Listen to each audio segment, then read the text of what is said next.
Hola, soy Fran Valverde y este audio es para explicaros que esta es la versión en YouTube de nuestro programa Aprender en Fotografía, el podcast. Tened en cuenta que solo es audio, todos estos capítulos que subimos son en audio, son la transcripción de los programas que vamos colgando cada miércoles y cada viernes, tanto en iVoox como en iTunes. Si lo que quieres es aprender fotografía, tenemos varios cursos con lecciones de fotografía en vídeo donde aprenderás a utilizar tu cámara profesional mediante tutoriales de fotografía. Podéis suscribiros a nuestros cursos en nuestra web estudiolightroom.es/cursos. Si no tenéis claro si suscribiros o no, pues seguidnos en iVoox, en iTunes, buscando el programa Aprender Fotografía y aquí, por supuesto, en nuestro canal de YouTube. Muchas gracias por escucharnos y hasta el siguiente programa. Hola y bienvenidos al programa de Aprender Fotografía número 80. Hola, soy Fran Valverde y como siempre me acompaña Pera la Regula. Hola, ¿qué tal? Hola, Pera. Pues nada, soy Fran Valverde de Estudio Lightroom y recordaros que Estudio Lightroom es un espacio para el alquiler. ¿Tú te has grabado? ¿Tú me has grabado? No. ¿Lo has hecho? No. Pues nada, como os decía, Estudio Lightroom es un espacio para servicios. Sí, algún día lo haré, pero no, hoy no ha sido. Vale. Para servicios para el fotógrafo aficionado y profesional. Y Pera la Regula es fotógrafo de moda y publicidad y formador con más de 150 talleres y más de 1.800 alumnos a sus espaldas. Pues nada, como sabéis, estamos a miércoles y los miércoles pues estamos con un ciclo de un curso de Lightroom, de Adobe Lightroom, donde estamos repasando pues opción por opción del programa, un curso bastante completo. Y bueno, hoy básicamente es un flujo de trabajo. Sí, sí. Hoy tenemos una peculiaridad, tenemos varias preguntas, bueno, llevamos varias semanas con preguntas de los oyentes de Lightroom y en lugar de hacerlas todas el viernes, pues Pera me la ha comentado y tiene bastante sentido hacer las preguntas de Lightroom hoy al principio y luego ya pues el viernes pues tendremos el resto de preguntas. El capítulo anterior en cuanto a preguntas. Muy bien, pues nada, si quieres las leo, empezamos con ellas y Jesús Peña que ya nos había preguntado, pero no se había explicado o no lo habíamos entendido, mejor dicho, nosotros, y nos dice: buen día, como contestación a vuestra respuesta, trabajo en un iMac de 21,5 pulgadas del finales del 2012 y el catálogo lo tengo en el disco duro. Es aquel oyente que nos decía sobre el catálogo de los 4 gigas y todo eso. Entonces te leo la pregunta. Ajá. Espera, y ahora contestamos. Dice: en realidad no me expresé bien en mi pregunta. El catálogo no me da problemas. Simplemente cuando superé los 4 gigas me salió un diálogo que me decía que utilizara un zip para extraer el catálogo. Miré en el Finder y efectivamente el nuevo backup tenía extensión zip y dando doble clic se extraía sin problemas el catálogo con la extensión IRCAT. En el diálogo también salía un acceso a más información y al clicar me remitía a una página de asistencia de Adobe que decía: compresión de catálogos en Lightroom CC 2015.8/Lightroom 6.8. A partir de esta versión, Lightroom comprime todos los catálogos cuando crea una copia de seguridad, incluidos aquellos que tienen más de 4 gigas. Extraer catálogos comprimidos de 4 gigas en macOS. Para extraer archivos de copia de seguridad de dichos catálogos comprimidos en macOS, utilicé aplicaciones zip de tercera como 7zip. Pero eso es en las copias de seguridad. Claro, él se refería en realidad a las copias de seguridad. Las copias de seguridad es otra historia, o sea, que las comprima está mejor. Claro, y luego decía que en el diálogo también salía la opción de no volver a ver este mensaje y al clicarlo lo he marcado y entonces, claro, cada vez que hace la copia pues ya no tiene que estar viendo ese mensaje y eso. Y nada, nos da las gracias y continuamos en contacto, ¿vale? O sea que él mismo ya pues vio a qué se debía el tema de los 4 gigas y de la compresión y todo esto. Vale, perfecto. Vale, y Cristian Aparicio nos dice: hola de nuevos compañeros, aprovecho ahora que estáis liados con Lightroom para solucionar alguna duda. Quiero saber cómo puedo autoimportar las fotos que vayan apareciendo en una determinada carpeta en Lightroom. Tengo una tarjeta SD Wi-Fi que transmite las fotos que voy tomando de la cámara al ordenador y las almacena en una determinada carpeta. Pero quiero tener Lightroom abierto al mismo tiempo y que éste vaya captando las fotos que aparecen en esa carpeta e importándolas de manera automática para verlas, editarlas y exportarlas sobre la marcha sin tener que parar la sesión. ¿Es posible? Un saludo, amigos. Sí, es posible. Tienes que irte al menú de archivo, ¿vale? Y entonces activas la opción importación automática, activar importación automática, ¿vale? Vale. Y luego te vas a ajustes de importación automática y le dices qué carpeta quieres que vigile. Vale, sí, me parece que lo comentaste en el último programa. Y Y luego, pues por ejemplo, ¿dónde quieres que las vaya metiendo? Si resulta que quieres además moverlas, si no, bueno, pues con que sea el mismo da igual. Y ya está, no hay que hacer nada más. Y además el resto de ajustes es como si hicieras, si usaras el Cethering, porque le dices el nombre de archivo que le vas a poner, si es nombre de archivo o quieres tú hacer un invento con el nombre. Si quieres hacer ajustes de revelado, porque tienes un ajuste preestablecido que quieres ponerle, si le quieres poner unos metadatos concretos, o sea, es fácil, no te va a costar nada. Y luego las previsualizaciones. Y ya está, le das OK y se quedará vigilando esa carpeta. Acuérdate luego de quitarlo. Claro, sí, porque si no lo va a hacer. Si no, va a seguir vigilando. Entonces, cada vez que se mueva un archivo ahí, pues pasará esto. O sea. Bueno, pues mira, yo tengo una pregunta para ti, Cristian. ¿Qué tal van las tarjetas estas SD Wi-Fi? Porque yo no las he llegado a probar nunca. No sé si tienen suficiente velocidad como para trabajar profesionalmente. Entiendo que si tú las utilizas, sí, pero coméntanos. Bueno, a ver, yo probé una vez. Depende mucho del router que tengas, porque va a pasar por un router. Claro. Tiene que conectarse a tu Wi-Fi. Entonces, depende del router que tengas. Si tienes un router que es ágil, por encima de 56 megas, pues debería funcionar bien. Va bien. Vale. Bueno, depende, porque hay varios fabricantes, o sea, no sé qué tipo de tarjeta. El tipo de tarjeta, y eso pues ya nos comentarás, Cristian, que a veces me da curiosidad a ver qué tal se funciona. Bueno, para las cámaras que tenemos con doble tarjeta sería una solución si no quieres usar el cable, claro.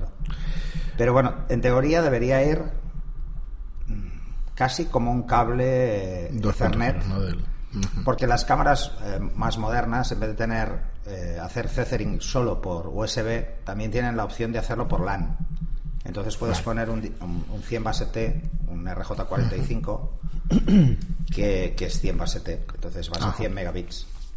Pues 100 megabits ya empieza a ser una velocidad interesante, aunque es más rápido un USB 3, está claro. Muy bien, Cristian, pues nada, muchas gracias por tu pregunta y coméntanos a ver qué tal. Va a ser más rápido siempre tirar de cable USB 3, seguro. Eso es así. Con respecto a eso tenemos otra pregunta de Alberto Ameneiro, que nos dice: hola chicos, qué bien me vino este podcast por el tema del Cethering. Tengo una de 800 que es USB 3, pero no hay forma de que funcione con 3.0. Si lo conecto a una conexión 2.0 funciona, pero la velocidad de transmisión es más lenta. ¿Qué puede ser que esté fallando? Bueno, acabamos de probarlo. Sí, acabamos de probarlo en un Mac con USB 3. Yo lo que te preguntaría son varias cosas. Primero, ¿qué ordenador tienes? Si es un PC, es un Mac. Luego, ¿el puerto USB es un puerto USB que venía de fábrica o es una extensión que has puesto tú, una tarjeta en el caso de un sobremesa que has puesto a posteriori? Porque entonces ahí lo que tendrías que mirar es la controladora, que no tenga algún problema. Luego el cable, ¿no? Luego el cable, claro. Que sepa seguro que funciona al 100%. Sí. La ventaja es que, a ver, lo que tienes que tener en cuenta es que la longitud del cable, aunque en USB puede aguantar tranquilamente 5 metros, más allá de 5 metros, te diría que si el cable no es blindado, cualquier interferencia, por pequeña que sea, puede hacer que falle. A ver, nos dice que funciona con USB 2.0, con lo cual el mismo cable. Sí, si es el mismo cable. No puede ser el cable. Sí. No sé, pues el cable que en USB 2, como hay menos rendimiento, pues no de problemas, y en USB 3 sí. O puede ser otra cosa, tu versión del Lightroom. Tu versión del Lightroom, tu versión del sistema operativo, el firmware de tu cámara. Que, bueno, asegúrate de que estás en la última versión de todo y yo creo que a partir de ahí vas descartando. Lo que te diría es que pruebes con otro cable de entrada, por si acaso. A ver si un cable cortito. Entonces, si te va con el cable corto, ya sabes que el problema es el cable. Y si el cable es largo, cómprate un cable bueno, de calidad. Si tú no tienes pinza de Greenpar para hacerte tu cable, pues mejor lo compras hecho y ya está. Por lo demás ya está. Muy bien, Alberto, ya nos dirás si has encontrado el fallo. Se me ha ido la pinza, como hablábamos de la RJ45, no, bueno, para hacerse un cable USB hay que coger el soldador de estaño, o sea, vale. Yo digo, no sé si se me ha ido la pinza, estaba pensando en Ethernet. Muy bien, y luego nos dices otra duda de lo que explicasteis. ¿Dónde se desconecta lo del apagado automáticamente? No entendí muy bien a qué os referís. Enhorabuena y gracias por el podcast. Bueno, a la cámara. Hay que apagar el auto. O sea, te vas a la configuración de tu cámara y tienes una opción Todas las cámaras lo tienen, eso es independiente del fabricante, que se llama desconexión automática, que es que cuando estás con la cámara y han pasado 2 minutos o 3 minutos o 5 minutos, que tú no tocas la cámara, se desconecta para ahorrar energía, para ahorrar batería. Correcto. Ya está, es solo eso. Además, sí, no es una opción del Lightroom. No es del Lightroom, es de la cámara. Y además es bueno que tengas controlado ese tema, porque si no lo haces, pues lo que te va a pasar es que cuando se desconecte, perderá la conexión Lightroom con el CC-Ring. Y entonces, ¿qué te pasará? Que le darás al botón de la cámara, se encenderá la cámara, pero dispararás y no te enviará la foto. 1 o 2. No te dejará ni disparar porque ve que hay un cable conectado en CC-Ring y se queda bloqueada la cámara. Entonces tienes que quitar el cable. Bueno, un follón. Además, si por ejemplo tú disparas en CC-Ring y la cámara no consigue enviar, esas fotos se quedan en un buffer interno del puerto USB de la cámara.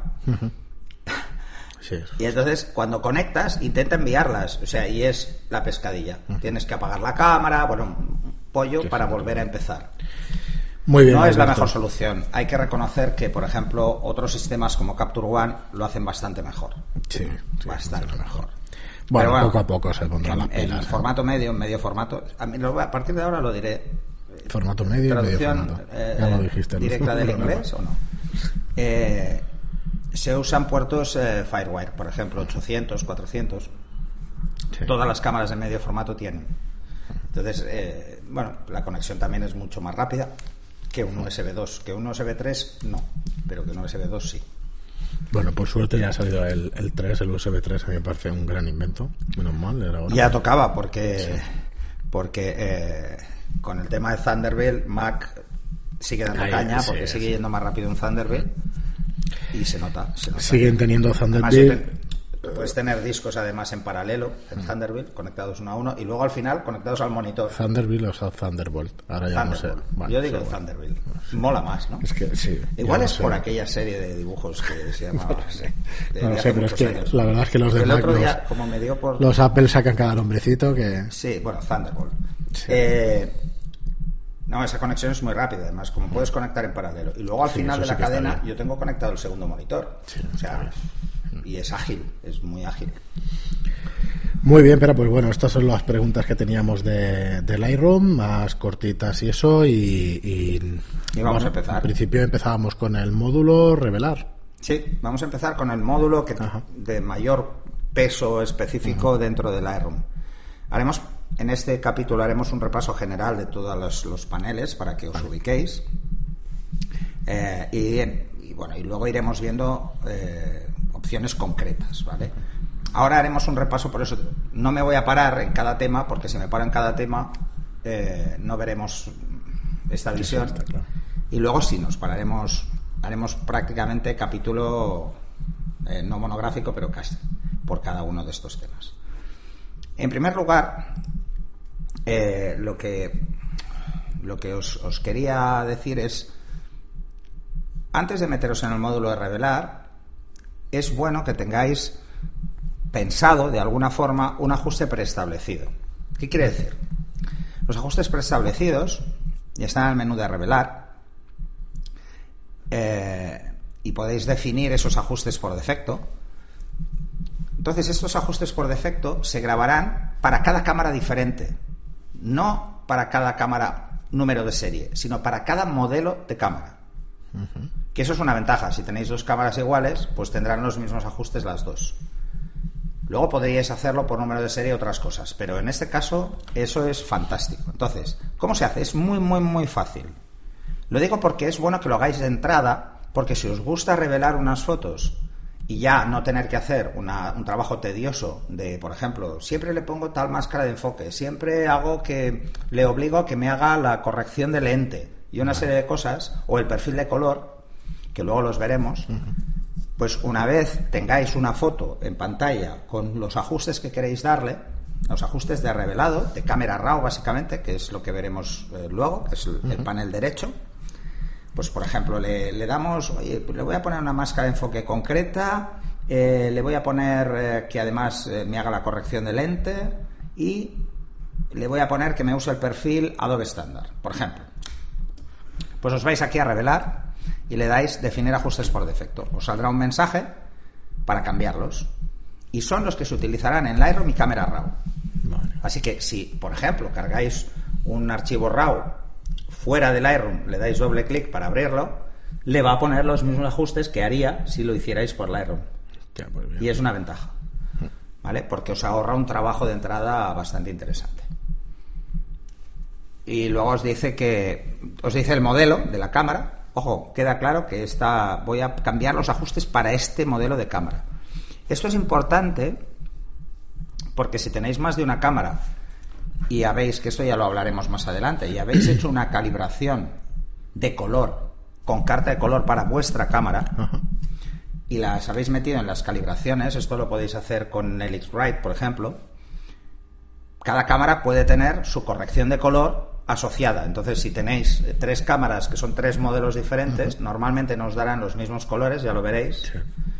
Pues lo que podéis hacer es calibrarlas, hacer esas calibraciones, crearlas, dárselas al Lightroom y luego hacer los ajustes para cada una. O, si no tenéis calibrador, hacer los ajustes de color para que cuadren, sin necesidad de crear un perfil, pero sí dándole como una opción de definir ajuste por defecto de esa cámara. Entonces ya tendrá la corrección de color que le habéis hecho vosotros para que cuadren todas vuestras cámaras. Pues sí. Es muy útil, de verdad.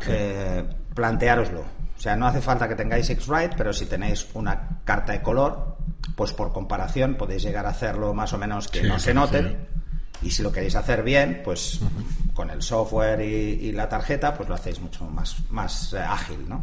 Podéis tener todos los perfiles que os dé la gana, ¿eh?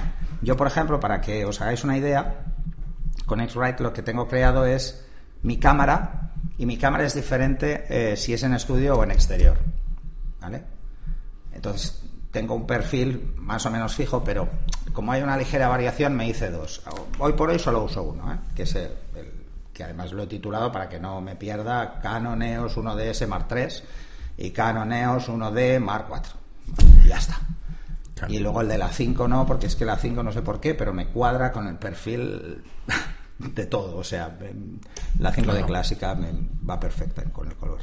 Entonces, pensar en ello, pensar en que igual que hablábamos de los metadatos por defecto cuando importamos fotos, que es bueno creárselo, pues es bueno que tengáis en cuenta definir unos ajustes por defecto a nivel de cámara, y así os ahorraréis muchos pasos en el módulo de revelar, porque detectará el modelo de la cámara y ya le aplicará eso.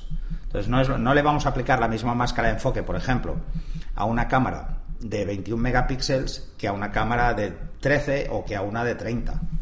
No le vamos a poner la misma máscara porque se puede notar. Por ejemplo, os pondré un ejemplo. Cuantos más megapíxeles tiene, más difracción existe y entonces más enfoque necesita, por decirlo de alguna forma. Así que hay que jugar un poco. Y seguro que os pasará que además cada una de esas cámaras tiene un rango dinámico diferente. Y como tal, pues igual os interesa jugar con unos negros diferentes o con unos blancos diferentes en el ajuste, o con una saturación diferente en el ajuste, o luego eso, cambiar los colores, o cosas más tontas y más importantes, como sería la curva de contraste. Pues en una cámara igual me interesa tener una curva más o menos lineal y en otra le voy a poner un contraste medio. No, sí que va bien. Pero es un juego que tenéis que plantearos. No de entrada, si empezáis con Lightroom, cuando veáis todos los módulos, pensar en ello. Pero ya de entrada os lo adelanto, porque si os vais al menú de revelar, hay pocas cosas, el borrar historia, nueva instantánea, ajuste preestablecido y tal, y luego ir a la fotografía siguiente o anterior, pero veréis que está el definir ajustes por defecto. No tiene nada más, ¿vale? Luego, en el menú de fotografía tenéis cosas que hemos visto antes. La primera que hemos visto en el módulo de biblioteca, que es, por ejemplo, añadir fotos a una colección rápida, el mostrar una foto en Finder. Esto os puede ir bien cuando queréis copiar esa foto en otro sitio y no queréis poneros a buscar, pues desde aquí lo podéis hacer. La edición, o sea, editar esta foto, la foto que tengo seleccionada, pues por ejemplo en Photoshop, Esto además lo podemos cambiar, ¿eh? De entrada veréis que no sale nada y tenéis que decirle vosotros Photoshop. Si ya teníais instalado Photoshop sí que se da cuenta y entonces lo hace, pero si habéis instalado primero Lightroom no sale nada aquí. Tenéis que ir a la configuración, que lo vimos el otro día, y ponerle que, oye, las ediciones externas me las dabes con Photoshop. Sí. También podéis poner una segunda aplicación. Imaginaros que queréis editar fotos con Photoshop y con otro programa. Bueno, pues os lo podéis poner aquí. Luego hay una cosa importantísima y que además no escatiméis, que es crear copia virtual. Todas estas opciones que veis aquí en el menú de fotografía, poniéndoos encima de la foto, botón derecho, os aparecerán. O sea, no tenéis por qué ir al menú, ¿eh? Con el botón derecho os aparecerán, tanto en la fotografía central como en la barra de thumbnails que hay abajo con todas las fotos, por defecto, ¿eh? Esto es el primer consejo ya que os doy para este módulo, el tema de crear copia virtual. Lo veremos más profundamente, pero no escatiméis. Lo que hace es crear una imagen virtual de la foto, o sea, realmente no copia el RAW. Lo que hace es solo guardar los ajustes que yo le voy a hacer a esa copia teórica que tengo. Y entonces no consume ese espacio en disco, nada, cero. Y puedo tener de una foto, pues, mira, esta la tengo en color saturada, esta la tengo en blanco y negro. La misma foto la puedo tener en varias versiones. Hostia. Y además la puedo apilar. Puedo apilar todas las copias virtuales para que no me molesten. Esto es muy interesante, lo veremos cómo podemos jugar con ello. Esto y los ajustes preestablecidos a la vez os pueden dar un juego tremendo. Luego las opciones de rotación y de volteo. El voltear es hacer el espejo. En otros programas pone mirror horizontal o mirror vertical. La definición de indicadores. Eso es fácil porque además es fácil acordarse, porque P es marcar foto con banderita, U es desmarcar la banderita, y banderita o la X, porque la X es rechazada, o sea, es quitarle el indicador, sea el que sea, ¿no? ¿Qué es un indicador? Muy sencillo. Simplemente es una forma que tengo de marcarme fotos. En este caso va con una banderita. Yo, por ejemplo, ¿qué hago en las sesiones? Pues si tengo al cliente cerca y vamos revisando las fotos, las que veo que gustan, las voy marcando con una P, que es la banderita. Voy marcando yo, o el cliente se siente y se las marca él, o sea, va a su bola, porque igual se reúnen ahí en petit comité el equipo creativo y va mirándoselas, y así yo mientras hago otras cosas, como ir recogiendo, por ejemplo. ¿Vale? Entonces, esto va muy bien porque vais marcando. Si marca el cliente, marcará tropecientas mil, casi seguro. Y luego, una vez ha marcado todas estas, yo lo que hago, se las envío en baja resolución con una marca de agua que vimos el otro día, y así se las mira con calma y acaba de escoger las 5 o 6 o 10 fotos que había presupuestadas. Si coge más, pues hay que pagar más. Por eso es bueno que lo haga él, porque entonces se lanzan, se emocionan, sí, es verdad, y empiezan a marcar.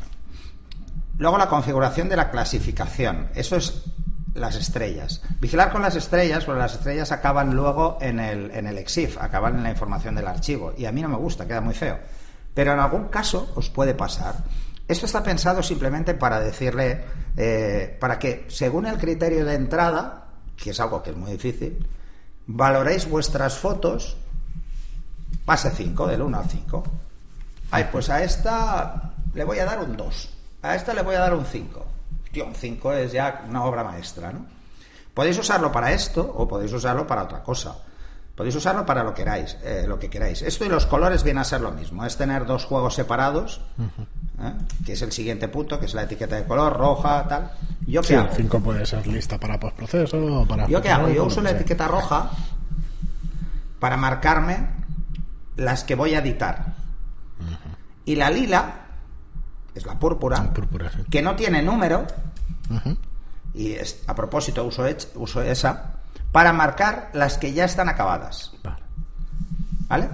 Entonces, ¿qué pasa? Que yo marco en rojo, edito con Photoshop, pam, acabo, lo que sea, la guarda dentro de la misma carpeta donde esté el RAW, me aparece en Lightroom al lado, y entonces esa, cuando la doy por acabada, le pongo un lila.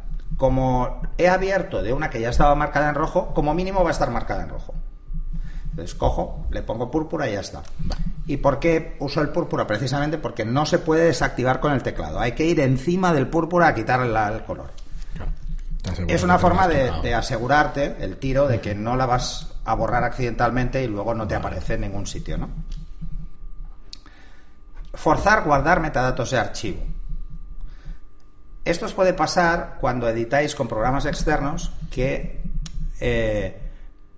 quiera guardar algún dato del metadato en el archivo. Esto para un TIFF o para un PSD es muy útil porque a veces puede quedarse a medias y no grabarlo o haberlo perdido. ¿Os acordáis que lo comenté el otro día, no?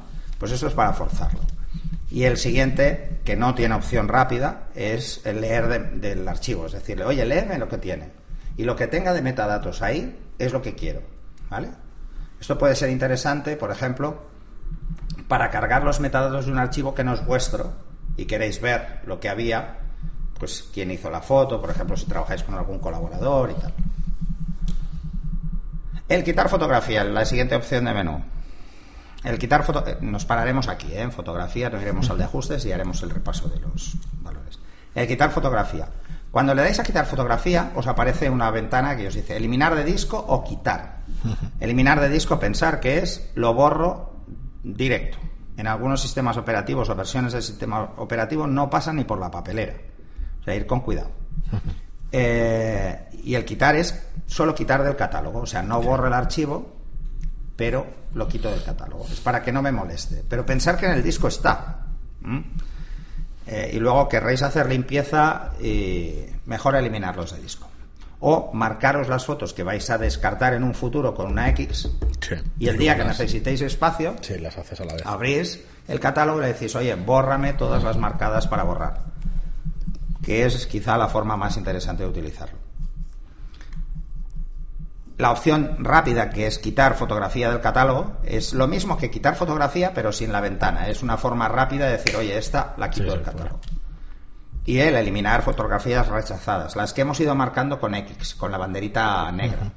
Veréis que esa es una bandera negra con una cruz.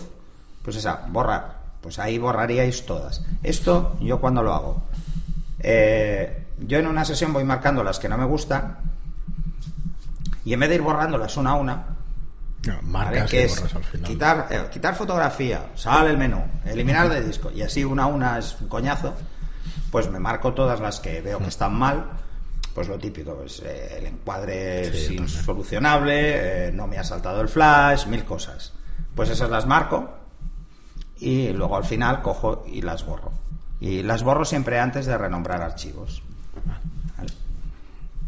Ahí tenéis una idea de muy general. Los siguientes menús los iremos viendo, ¿vale? A ver, ¿cómo está construida esta pantalla del módulo revelar? En el lado izquierdo tenéis un navegador, que es donde veis la foto en pequeñito, que tenéis 4 opciones, ¿vale? Podéis encajarla, rellenar, 1 a 1, y el siguiente depende de lo que hayáis puesto, porque el siguiente es configurable, por decirlo de alguna forma, ¿vale? Podéis coger y decir, pues mira, 1 a 1 y el siguiente será 1 a 2, o sea, solo una ampliación al 50%. Que puede ser más que suficiente pues para ver temas de foco y detalles que quiero ver, pero que la foto 1 a 1, si tengo no mucha resolución en mi monitor, pero mucha resolución en la cámara, pues igual es demasiado, igual veo solo un espacio muy pequeñito. Y este lo podéis cambiar, luego os podéis incluso multiplicar por 2, que sería poner 2:1, que es un zoom del 200%.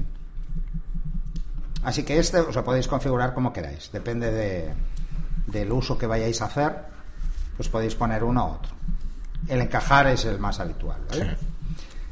Justo debajo, bueno, todas las opciones son replegables, ¿no? Pero no se pueden quitar, ¿vale? Así como en Photoshop yo puedo ir eliminando paneles, aquí no. Los paneles están, pero los puedo replegar. Y veréis que delante de cada panel hay una flechita hacia abajo cuando está desplegado y una flechita desconectada hacia un lado cuando lo tenéis replegado, ¿vale? Eso es interesante porque luego os daréis cuenta que igual hay una serie de funciones en el módulo de revelar que no usáis nunca, o en el módulo de biblioteca que no usáis nunca. Por ejemplo, la lista de palabras clave, que es un rollo. Es mucho mejor verlas para marcar con la checkbox en vez de que os haga la recomendación de palabras clave, pues esa la podéis ocultar y así no molesta. Lo que hay justo debajo son los ajustes preestablecidos. Y ahí os voy a dar un truquillo. Veréis que os salen una serie de ajustes por defecto, ¿vale? Que se llaman ajustes preestablecidos. Todos empiezan así: ajustes preestablecidos de blanco y negro, de color. Estos son los que vienen por defecto. Entonces, si creáis el vuestro, lo ordenará alfabéticamente. Entonces, encontrarlo puede ser incluso complicado, porque igual lo veis en medio de estos, o al final os salen primero todos los ajustes porque empiezan por A, los que ya vienen de serie, y luego todos los vuestros. Entonces, como siempre que carga Lightroom, lo primero que hace es enseñarte los primeros, siempre verías los del fabricante. Pues el truco sencillo es que hagáis pues lo que hago yo: los numero. 01. 01, no, yo lo pongo con 3 dígitos. Vale. Por ejemplo, el mío, el 001 es moda. Y dentro de moda tengo todos los ajustes preestablecidos que uso para moda. El 2, pasarelas. Y así. Pues por ejemplo, en el ajuste 5 tengo boudoir. O sea, voy haciendo. En el 10 tengo actores. Y así voy haciendo. ¿Vale? Es una forma de clasificarlos. Y luego, dentro, cada ajuste preestablecido también lo numero. Porque así es una forma rápida. Pensar que además os podéis poner encima del ajuste concreto y cambiarle el nombre para luego reordenar como os interese. Y quizá lo más interesante de los ajustes preestablecidos es que si os ponéis encima de cualquier ajuste preestablecido y le dais a mostrar en Finder, en caso de Mac, y en mostrar en Explorador en el caso de PC, os enviará la carpeta donde los guarda. Si queréis pasarle un ajuste a un amigo, o queréis compartir vuestros ajustes y todos, porque trabajáis igual varios fotógrafos juntos y queréis tener todos los mismos. Bueno, nosotros en el EF lo que tenemos es una carpeta compartida donde están todos, y cada vez que alguien hace uno, pues los graba allí, y luego así tanto Alex como yo nos lo podemos bajar, o Natalia o Kirill, cualquiera, ¿no? Puede coger el ajuste y tener los mismos. Y como yo soy un creador compulsivo de ajustes, pues tienen muchísimos, ¿vale? Es que todo lo que sea poder optimizar trabajo es muy interesante. Entonces, ya hablaremos más ampliamente de los ajustes, de cómo crearlos, etcétera, ¿vale? Si seguimos bajando, el siguiente panel es instantáneas. Os aparecerán si habéis creado alguna instantánea, que bueno, podéis incluso crearla, que son momentos concretos de esa foto, ¿vale? O sea, guárdame como estaba hoy. Vale. Luego yo sigo trabajando y tal, para no tener que buscar en el siguiente apartado, que es la historia. La historia es quizá lo mejor que tiene Lightroom. Lo mejor se inventa. Pensar qué chorrada debéis pensar, qué chorrada igual está diciendo este tío. No, porque una de las cosas peores que tiene Photoshop es que yo no puedo guardar la historia de todo lo que le hago a una foto. O sea, no puedo ir atrás. No tiene tanta memoria, no puedo ir atrás una vez he grabado el archivo. Claro. ¿Vale? Bueno, pues la historia de esta foto es viva. Se guarda todos los ajustes, y puedo ir hacia atrás en el tiempo lo que quiera.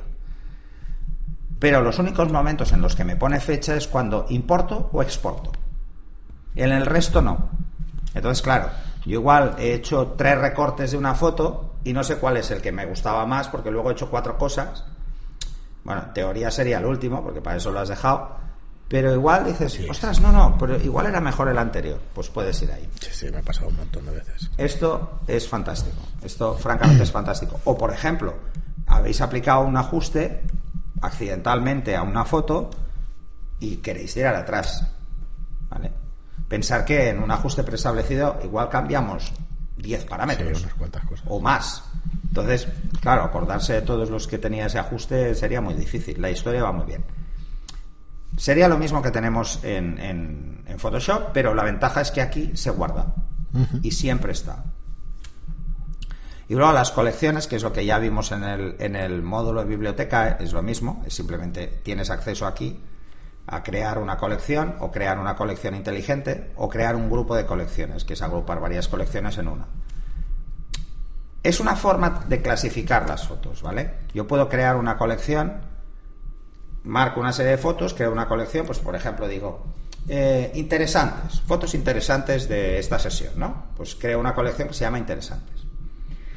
Bueno, esto va muy bien cuando trabajáis con un solo catálogo de una sola sesión, pero cuando trabajáis con muchos catálogos, con un catálogo de muchas sesiones, os vais a volver locos con esto. Las colecciones es una forma de ampliar los filtros que ya teníamos, pues de las banderitas, las estrellas, los colores y tal, a algo un poco más interesante, ¿vale? Pero bueno, podemos jugar con ello. Esto va muy a gustos, ¿eh? Yo, por mi flujo de trabajo, intento simplificar. Entonces uso la bandera y los colores, que es lo que me resulta más cómodo. Más que nada porque como hay acceso directo en el teclado, entonces vas como muy rápido. Pero el tema de las colecciones pueden ser muy interesantes cuando tenemos que trabajar con grupos complejos. Por ejemplo, os diría que a crear una colección inteligente puede ser muy, muy interesante. Pues, por ejemplo, cuando trabajamos, ¿qué os diría? Pues con una sesión que son varios días. Y no los hemos agrupado por fechas. O sea, no hemos hecho una carpeta por cada día, sino que las tenemos todas las fotos juntas, porque vamos subiendo fotos ahí. Y entonces, pues bueno, podéis coger y filtrar por fecha. Pues que la fecha de captura sea tal día. Y entonces decís, oye, quiero ver todas las que hice ayer. ¡Pum! Y lo tenéis. Sin tener que ir al modo de biblioteca e ir a metadatos para filtrar por la fecha. Es una forma de encontrar atajos, ¿vale? Y además puedo hacer algunas que sean complejas. Oye, mira, quiero que me muestres como colección inteligente. Yo podría hacer una que se llamase seleccionadas y editadas, y me salieran todas las rojas y las lilas, ¿vale? Entonces sabría cuántas rojas me faltan por editar, porque no vería la lila al lado, por ejemplo. O una, yo qué sé, es que, bueno, podéis ir haciendo a mayor, igual, con varios parámetros, incluso con cosas de revelar, por ejemplo, el tratamiento, que es, enséñame todas las que tengo en blanco y negro. Sin tener, insisto, las colecciones son interesantes para no tener que ir al módulo de biblioteca a filtrar. Porque todo lo que podéis hacer en una colección inteligente lo podéis hacer desde el módulo de biblioteca filtrando. Pero la diferencia está en que esto no tengo que cambiar, o sea, puedo hacerlo aquí, puedo tenerlas y asociarlas sin ningún problema, ¿vale? Y luego puedo agrupar colecciones dentro de colecciones. Bueno, pues podéis complicaros muchísimo la vida. Por defecto aparecen una serie de colecciones inteligentes ya creadas. Por ejemplo, fotos del mes pasado, sin palabras clave. ¿Sabes? Cosas así. Etiqueta roja, 5 estrellas, archivo de vídeo. Sí. O sea, es una forma de decir, ¿ves? Aquí se me han colado unas con 5 estrellas, no sé por qué. Pues me he dado cuenta al ver la colección rápida. ¿Qué más? Abajo, en la zona inferior, tenemos el panel de thumbnails donde están todas las fotos que tiene el catálogo. Que tiene el catálogo o la carpeta del catálogo en la que hemos entrado. Pensar que desde el módulo de biblioteca vemos la carpeta. Ojo, vemos carpeta y subcarpetas si en la configuración hemos marcado al Lightroom que nos enseña el contenido de las subcarpetas. Incluir subcarpetas. Sí, si no le hemos dado a incluir subcarpetas, solo veremos cada carpeta. Aunque tenga inferiores, no las veremos. Otra de las cosas que veis aquí es, aparte de los thumbnails, es como 2 cuadritos que pone 1 y 2. Esos son las pantallas. Podéis trabajar con 2 pantallas. Yo, como suelo trabajar, tengo el módulo de revelar en una pantalla donde quito además los thumbnails de abajo, los ajustes preestablecidos, el título de arriba, el menú de arriba. Lo subo todo y solo me dejo la barra de la derecha, que es el Camera Raw básicamente, y en el segundo monitor tengo todos los thumbnails. Y entonces pues escojo desde allí. Pues mira, esta y esta voy a verlas. Pues esta, va. Y la edito. Pues hago las curvas o lo que haga falta, ¿no? ¿Vale? En esta misma franja podéis ver el siguiente, que es mostrar en cuadrícula. Si le dais a mostrar en cuadrícula, os enviará directamente al módulo de revelar. La biblioteca. De biblioteca. Luego tenéis las flechitas para ir adelante, atrás. Y ya está. O sea, ahí lo tenéis todo. Y luego a la derecha los filtros. Esto es filtrar rápido, ¿eh?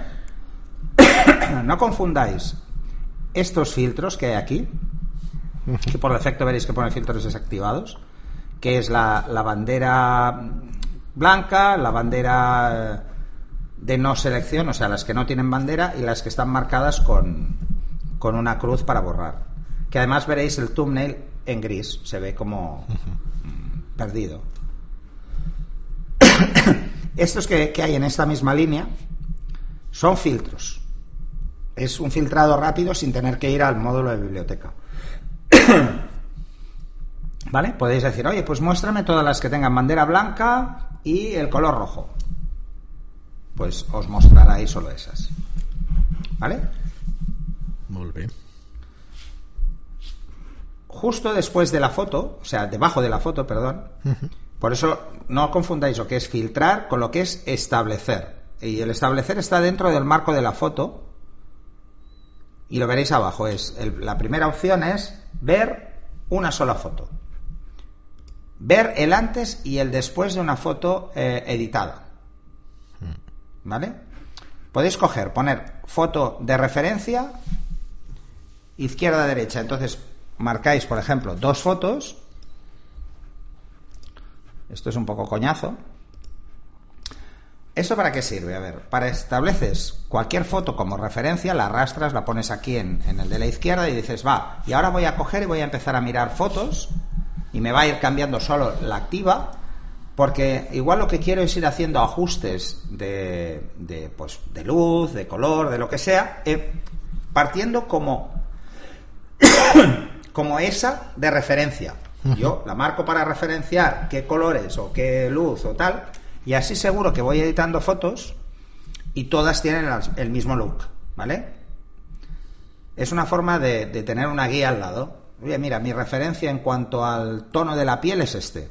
Pues igual tenéis fotos un poco más altas o más bajas de luz y queréis ir ajustando, y son ajustes más pequeños de los que podíais haber hecho, por ejemplo, en el modo biblioteca, que los avances van a tercios o a pasos.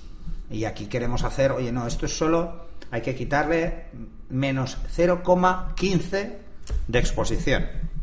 Sí. ¿Vale? Pues ya sabéis que eso en la cámara es imposible. Porque son tercios, o sea, son 0,33 cada tercio. Es muy interesante, pensar en ello. Podéis ponerlo arriba, abajo, derecha, izquierda, como os dé la gana, como os guste más, ¿vale? Siempre podéis ir al cuadradito de foto única. El siguiente, que es el que más uso, es el antes y el después. Si os vais a una foto editada, os mostrará la foto originalmente y cómo está quedando con mis retoques. Pero tiene una cosa muy buena, que es, imagínate que yo lo único que quiero hacer es un ajuste muy pequeño, pero que puede cambiar significativamente la foto y quiero ver cómo queda. Pero de entrada lo que hago es, le digo, oye, pásame la foto como está ahora a la historia del antes. Y veis que aquí hay unos cuadraditos, pues el que apunta la flecha hacia la izquierda. Dice, copiar ajustes del después al antes. O sea, pongo los ajustes, las igualo, las veo las dos igual, y empiezo a jugar con la de la derecha. Entonces, si empiezo a jugar con la de la derecha, me irá cambiando el después, pero mantengo como la tenía antes. Y que digo, oye, mira, todos estos ajustes que he hecho son un asco, no valen para nada. Oye, recupérame el antes al después. Y la volvemos a dejar como estaba. Esto es ideal, esto es fantástico. Si queremos jugar con Lightroom es ideal porque nos va a ayudar muchísimo a entender cómo está funcionando Lightroom y además a sacarle partido a las fotos, porque en definitiva de eso se trata. Al final, luego, lo siguiente, cuando salís de ahí os vais a pantalla única, volvéis a pantalla única, porque si no nos aparecerán las otras opciones. Veréis que, por ejemplo, la foto, si tiene bandera blanca o tiene bandera negra, sí. Cuántas estrellas tiene y qué color tiene. Veréis lo que hay aquí. Luego ir a la siguiente y a la anterior. Aunque esto siempre digo que es más fácil con las flechas de cursor. Y al final de la línea, al final de este recuadrito que hay, veréis que hay un triángulo mirando hacia abajo. Darle, porque ahí podéis poner más opciones o menos opciones. Por ejemplo, variar el zoom de la foto. En vez de iros a un zoom específico, que los hemos definido en el navegador, pues ir a un zoom más concreto. Pues mira, oye, lo quiero directamente. Bueno, pues podéis poneros esa opción ahí y no tener que ir cambiando el tipo de zoom. Siempre que le deis a la lupa encima de la foto, cuando no tenéis seleccionado nada, os sale la lupa automáticamente, os irá siempre a la primera opción, que es encajar. Yo el zoom, por ejemplo, lo tengo quitado. Yo solo tengo los modos de vista, los indicadores, clasificación, etiqueta y color. Ni la navegación tengo puesto, ¿vale? Porque ya os digo, es más ágil. Pero tenéis aquí pues proyección, superposición de cuadrícula, pruebas de pantalla, que ya veremos lo que es muy interesante y apareció hace 3 o 4 versiones y es muy interesante. El siguiente panel es el panel de la derecha, que este es con el que vamos a trabajar. Vamos a hacer un repaso rápido de qué grupos tiene. El primero es el histograma, sencillo, ¿vale? Amplio, un histograma amplio. Tenemos bastante información, porque además la ventaja es que si nos vamos desplazando dentro del histograma, pues veréis qué valor podéis mover. Ya desde el histograma podéis mover el valor. O sea, os ponéis el cursor encima del paso en concreto. Por ejemplo, en el primero son negros. Os apretáis el botón, os movéis a derecha e izquierda y estáis subiendo y bajando negros. Y al mismo tiempo estáis viendo cómo cambia la foto. El siguiente, pues es sombras, pues lo mismo. El siguiente es exposición. El siguiente es luces altas. Y el último es blancos. Bueno, pues podéis jugar ahí. Es una forma también de ubicarnos donde estamos y tal. A la larga lo haréis siempre con los sliders que hay debajo, pero bueno, puede ser útil. Lo útil del histograma son los 2 triangulitos que veis arriba, que por defecto están apagados, que es el aviso de sombras y el aviso de luces. Esto es subexposición, es negro, negro, negro o blanco puro. Si lo marcáis y os daréis cuenta de qué zonas os pondrá en azul, os pondrá las zonas subexpuestas, y en blanco, en rojo, os pondrá las sobreexpuestas. Si por ejemplo vais subiendo la exposición, llegará un momento que empezaréis a ver zonas sobreexpuestas, pues os aparecerán en rojo. Esto puede ser muy útil junto con las pruebas de pantalla, porque podemos ajustar nuestra foto en función del rango dinámico del destino que vaya a tener. Por ejemplo, si voy a hacer una impresión de calidad estándar y no va a tener más de 8 pasos, porque es papel fotográfico, pues puedo verlo. Sí. Puedo ver qué sombras no voy a ver en el papel y qué luces no voy a ver en el papel, ¿vale? Qué luces van a pasar a ser blanco y no tendrán detalle, o qué sombras tampoco tendrán detalle y serán negro.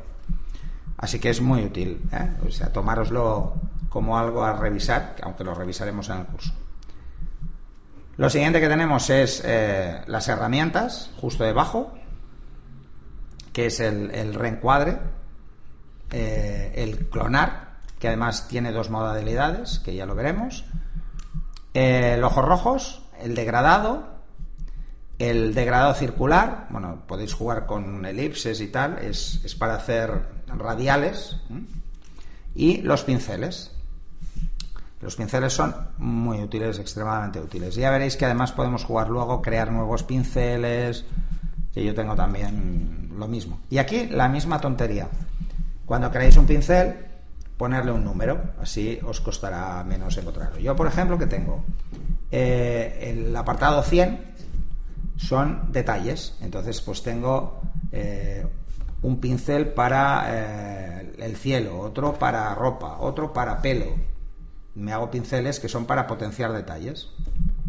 Luego en otros tengo retoque, el 200, y dentro pues el 201 retoque de piel, el 200, os digo así salteados, el 209 pues es para jugar con la línea de maquillaje de los ojos, ¿vale? Con el rímel. Pues mira, me he hecho uno solo para darle una textura.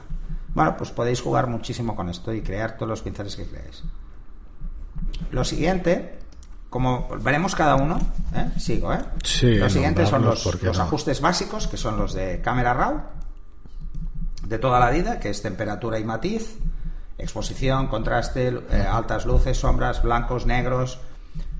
Una cosa que veremos también cómo funciona, que es la presencia, que es la claridad, intensidad y saturación, la curva de tonos, para que os hagáis curvas concretas de contraste, contrastes medios. Bueno, podéis jugar con la curva como os dé la gana.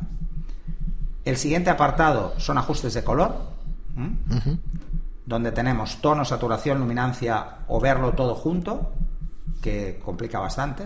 Normalmente por defecto está en saturación y yo os diría que dejéis en saturación en HSL, porque en color lo que hacemos es ajustar colores concretos.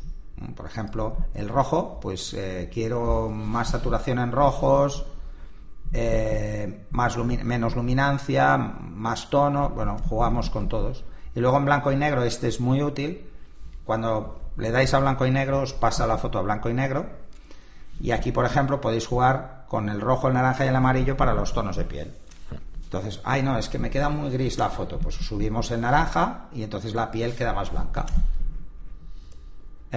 También hablaremos de este módulo más adelante. Uno que a mí me gusta mucho, de vez en cuando lo uso, es el dividir tonos en sombras y en luces. Yo le digo, oye, mira, las luces altas, dales un tono azul para el cielo, por ejemplo, y solo luces altas tendrá un tono azulado. Y esto ya veréis cómo podemos jugar, porque es muy muy divertido, sobre todo también para los virados, porque podemos hacer virados no clásicos blanco y negro, sino que podemos simular lo que se hacía en químico, y se hace con el dividir tonos con muchísima facilidad. El detalle, el enfoque, otro mundo también. el ruido, de ruido, de luminancia y de crominancia, de color y de luz, ¿vale? Por defecto tiene unos valores. Esto es lo que os decía, que en el menú revelar sean definir ajustes por defecto. Si vuestra cámara resulta que siempre le ponéis la misma máscara de enfoque, pues ya la ponéis de entrada, y cada vez que cargáis una foto con esa cámara y vayáis al modo revelar, el enfoque ya os olvidáis porque ya está puesto. O una reducción de ruido concreta. Yo la reducción de ruido la tengo desactivada. Me parece que por defecto es 25-25 en algunas cámaras, y yo por ejemplo la he puesto a 0 porque no me gusta. Si acaso, pero esto puede ser interesante luego coger y seleccionar, oye, todas las que he disparado en un ISO más de ISO 800, pues le voy a dar una corrección del ruido concreta. En las de 1600 pues les daré otra. Ventajas incluso de hacerse una colección dependiendo del ISO, que aunque es un poco más lío, o hacer en la misma biblioteca, hacer una selección por ISO.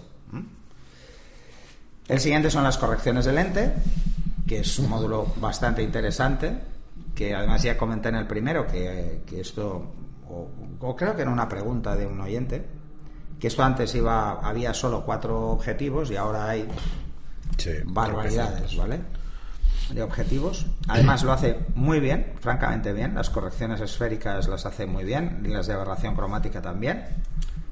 Podéis hacer ajustes por defecto o haceros un ajuste a medida de un objetivo concreto y decir, mira, el ajuste por defecto no me acaba de gustar, pero ya que me he puesto a compensar este objetivo, pues me lo voy a guardar como mío. Y entonces podéis guardar como valores por defecto el perfil de lente. O sea, todas las fotos que se hagan con esta lente, pues oye, ponles este. Pensar que el Lightroom está muy ideado para que el flujo de trabajo de un fotógrafo, si es medianamente organizado a la hora de hacer esto, sea muy ágil y no tenga que pararse en nada, que todo esto me lo puede ir automatizando como tareas. Uno de los módulos que me parece, uno de los paneles que me parece más interesante es el de transformar, en el cual podéis hacer virguerías con él, con la foto, o sea, jugar mucho con la transformación por ejemplo, en horizontal o vertical para jugar con los puntos de fuga y cosas así. Pensar que además le podéis decir que restrinja el recorte o que no, y luego yo lo abro en Photoshop o hago otra cosa. Imaginar que queréis cerrar los puntos de fuga y claro, os quedará negro en los lados si no le habéis dicho recorte, pero luego yo me voy a Photoshop y le meto ahí blanco, pues vale, ya está, problema solucionado, ¿vale? Por ejemplo, si es un fondo blanco, ya habéis disimulado que habéis hecho ese efecto, ¿no? Y os puede dar muchísimo juego. Tenéis algunos que son automáticos y luego los manuales, ¿vale? O con guías, bueno, veréis, hay varias opciones. El siguiente es el de efectos. Este está muy bien porque podéis jugar con la viñeta. O sea, jugar a hacer viñetas es muy divertido. Jugar a la siguiente sección dentro del de efectos es darle grano a la foto. Intentar, además le podéis dar un grano que es parecido al químico. Está bastante bien. El tema de la neblina, bueno, esto lo hace lo que puede. Y por último, lo que es calibración de la cámara. Acordaros de siempre poner la fecha más reciente. Él ya os la pone de entrada, ¿vale? Pero os podíais ir a calibraciones antiguas. Oye, ¿cómo era el Adobe Camera Raw en el 2003, cuando salió? Pues si le dais y cambiáis, os daréis cuenta que del 2003 al 2012 pues cambia, y es muy importante ese parámetro, aunque parezca una tontería, porque cuando sincronicéis os dirá, si no marcáis la check de sincronizar en la parte de calibración de cámara el proceso, os lo recordará, os dirá, oye, mejor márcalo para que todas tengan la misma. Y luego el perfil, que esto está bien, Lightroom Adobe incluye los ACR, los perfiles ACR, no en todas las cámaras. Luego el Adobe estándar, pero además desde hace ya unas cuantas versiones está incluyendo los Picture Styles de cada fabricante. Pues por ejemplo aquí tenemos el cámara estándar de Canon, y a mí, como es una foto hecha con una Canon, pues me salen los 5 tipos que hay en Canon: el fiel, el paisaje, el neutral, el retrato y el estándar. Y si fuese una Nikon, pues me aparecerían los de Nikon, ¿vale? Así que muy interesante. Y además os podéis hacer propios, o sea que esto es completito. Muy bien, pero pues si te parece lo dejamos aquí y vamos cerrando. Sí, vamos cerrando, al menos hemos hecho un repaso de bueno, por último el panel superior, que es para ir cambiando de módulo, pero como ya lo vimos antes, no lo toco. Sí, bueno, te sorprenderá el tiempo que llevas, pues te pasa volando, pero son 56 minutos. No, pero no quería interrumpirte porque al final es un repaso que se hace ahora o se hace después, entonces sí, mejor hacerlo de inicio. Una visión general. Mejor hacerlo de inicio y además más adelante. También es más largo porque hemos contestado. Sí, no te preocupes. Muy bien, pues nada, hasta aquí la visión general del módulo Revelar y seguiremos la semana que viene pues con más detalle. Y perdona por el tostón, que ha sido piñón. Bueno, cogeros el ordenador, porque yo lo estaba siguiendo con el ordenador, no quería interrumpir, pero lo sigues perfectamente delante, claro. Si lo sigues de memoria, es imposible. Así que nada, como siempre deciros que, bueno, tenéis el taller o el curso de Adobe Lightroom el 8 de abril, ¿vale? Que podéis utilizar el descuento, que será un taller del día entero, y que podéis utilizar el descuento que os ofrecemos por ser oyentes del podcast, que es poniendo la palabra podcast en la... que cuando haga limpieza de mis ajustes preestablecidos, sí, estarán todos, una limpieza porque hay demasiados, os los pasaré a todos. Sí, que los tengáis, sí, eso. Además, pues, eso está muy bien porque son los mismos para PC y para Mac, o sea, el archivo se llama igual, sí, que eso, sí, con otros programas no pasa. Bueno, por lo menos tienen consideración. Sí. Muy bien, pues nada, recordaros que nos podéis ayudar si os gusta el contenido del podcast, nos podéis ayudar muchísimo pues haciendo una valoración de 5 estrellas en iTunes o un me gusta y un comentario en iVoox. Nada, hasta el viernes y que paséis una buena semana. Hasta luego. Hasta luego.